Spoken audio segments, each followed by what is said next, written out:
क्या होगा जब एक पत्नी पूरे दिन भूखी प्यासी सिर्फ अपने पति के लिए इंतजार करती रहे और वही पति ये सच जान ही ना पाए कि उसका नाम आज भी किसी की सांसों में बसा हुआ है।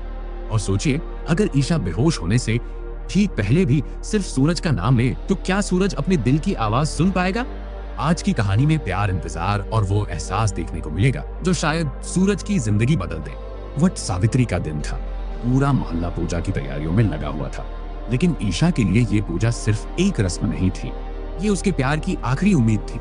वो सूरज के पास जाती है और कहती है, आप मेरे साथ पूजा में चलिए ना। जिस पेड़ के नीचे पूजा होनी है उसे लोग हटाने वाले हैं। लेकिन असल वजह कुछ और थी। ईशा चाहती थी कि उसका व्रत सिर्फ सूरज के हाथों से खुले, क्योंकि उसने ये व्रत किसी और के लिए नहीं, सिर्फ सूरज के लिए रखा था।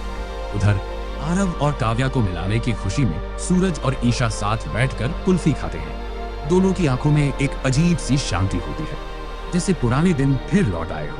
लेकिन शाम होते ही पूजा का समय आ जाता है।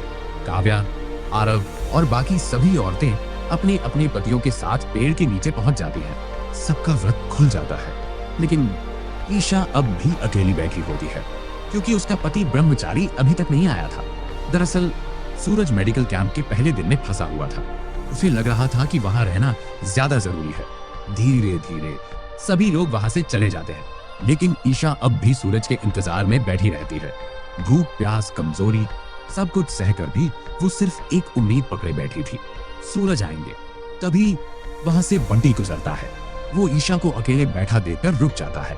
जब उसे पता चलता है कि ईशा सूरज के बिना व्रत नहीं खोलेगी, तो वो वादा करके जाता है, मैं सूरज भैया को जरूर लेकर आऊंगा। लेकिन बंटी सूरज को नहीं ला पाता।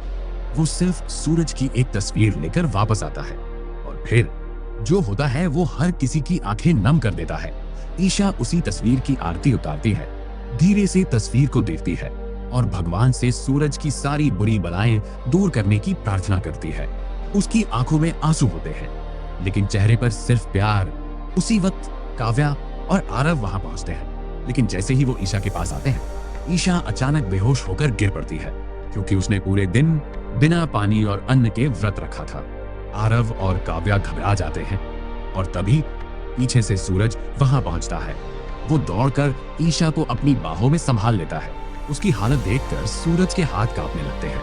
वो तुरंत उसे पानी पिलाता है, और कुछ ही देर में ईशा को होश आ जाता है। लेकिन तभी सूरज की नजर उस तस्वीर पर पड़ती है जिसकी ईशा ने आरती उतारी थी, और उस पल शायद पहली बार सूरज के दिल में ये सवाल उठता है, क्या ये व्रत ईशा ने मेरे लिए रखा था? अब सवाल ये है, क्या सूरज आखिरकार ईशा के प्यार को समझ पाएगा? क्या ये वट सावित्री पूजा दोनों को फिर से एक कर देगी?